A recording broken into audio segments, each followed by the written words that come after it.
According to the FBI, hate crimes in America targeting Muslims or people who just appear to be Middle Eastern surged in the aftermath of 9/11. There is this cloud, with the hate crimes, with the profiling, with being rounded up. Again, I think this illustrates the power of film, that in spite of the reality, in spite of the material that we know to be true, we still embrace the mythology. The mythology is still a part of our psyches. Stereotypes take a long time to wither away. And for many of us, we're comfortable with our prejudices. We don't want to change. We've grown accustomed to this face.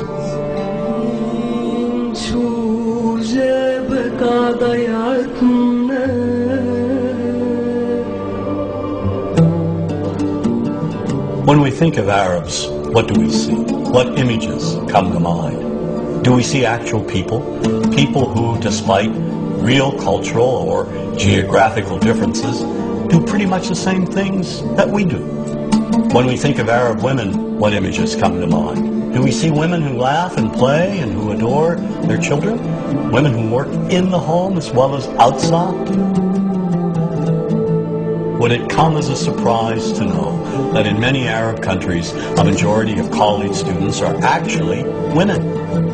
What's our immediate image of Arab men? Do we see loving fathers? Men who want to provide for their families? What about Arab teenagers?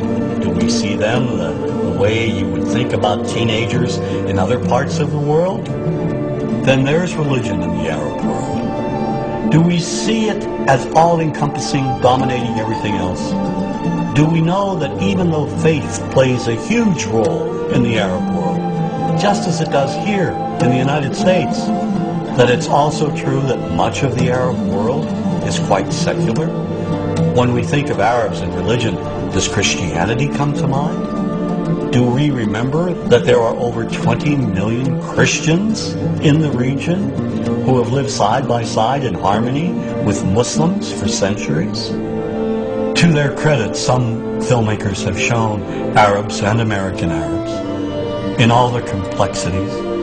An excellent way to shatter a stereotype is through laughter, through comedy. So we have comedians. Comedians have done this historically. Black comedians, Jewish comedians.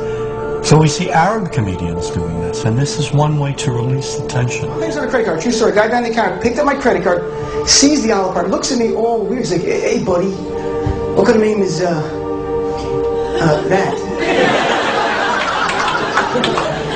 I'm like, "Well, sir, it's an Arabic name." He goes, "What does this mean?" So I'm like, "Well, translate it to English. It means peaceful, friendly Arab." But he's not happy because, what Arab country is your family from? So I showed him the most peaceful, popular one that he would like. So I'm like, we're from the same Arab country that Aladdin is from. To his credit, Michael Moore in Fahrenheit 9/11 in the DVD includes a scene with this comedy coming out. My name really is Ahmed, and I can't fly anywhere. All you white people have it easy. You guys get to the airport like an hour, 2 hours before your flight. It takes me a month and a half.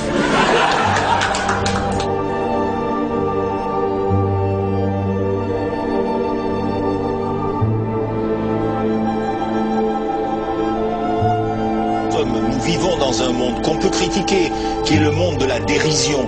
Vous le savez bien, et dans les médias, je dirais le monde de la dérision, on se moque de tout. Le fait que ça se fasse me satisfait. Parce que ça veut dire que nous avons, qu'on est libre. Peu à peu... Il faut qu'on soit beaucoup plus sage que ça, qu'on rentre pas dans ces provocations. Et c'est pour ça que... C'est l'autocensure, ça, Jamel. Tu comprends ce que je veux dire? Si on commence à pas faire de dessin pour pas choquer les musulmans, non, si on fait... Pour moi, c'est de l'autocensure. C'est la liberté d'expression. Pour moi, la liberté d'expression, la liberté d'expression et le respect font partie, sont mariés ensemble. Moi, je suis pour la liberté d'expression. Mais si je vais blesser une personne, pourquoi blesser la personne? Non, mais si moi j'ai envie de faire une caricature sur Mahomet ou sur un rabbin ou sur Jésus-Christ, il faut que j'ai le droit de le faire. Tout le monde, c'est ça la France. Quand tu sais que tu vas blesser 10 millions de personnes, pourquoi tu vas les blesser? Pourquoi? C'est la liberté, c'est ça. C'est la liberté de...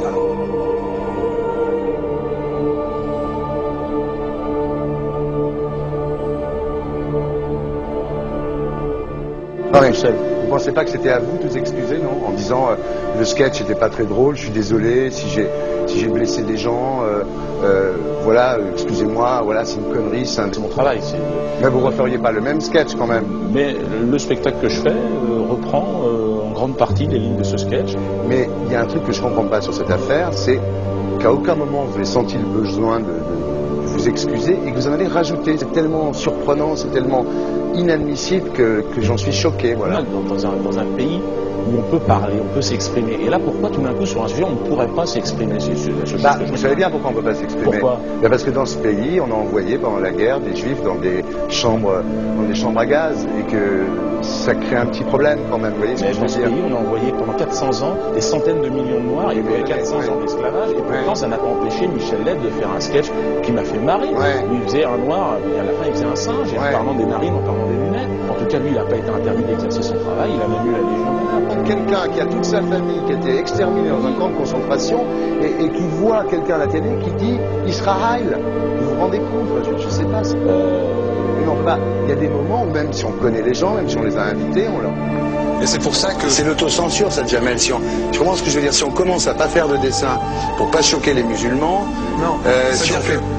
C'est de l'autocensure. C'est la liberté d'expression. Pour moi, la liberté. Et là, pourquoi tout d'un coup, sur un sujet, on ne pourrait pas s'exprimer sur ce sujet? Vous savez bien pourquoi on ne peut pas s'exprimer. Pourquoi? Parce que dans ce pays, on a envoyé pendant la guerre des juifs dans des chambres à gaz et que... Deux poids, deux mesures. La liberté pour tout le monde.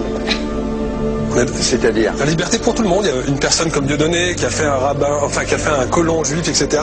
Tous ces DVD ne sont plus dans les pactes. On l'empêche médiatiquement, on ne le voit plus. Alors que lui, c'est un comique. Plusieurs lois qui ont été faites contre l'antisémitisme. Et moi, je fais un appel aujourd'hui de faire une loi contre l'islamophobie.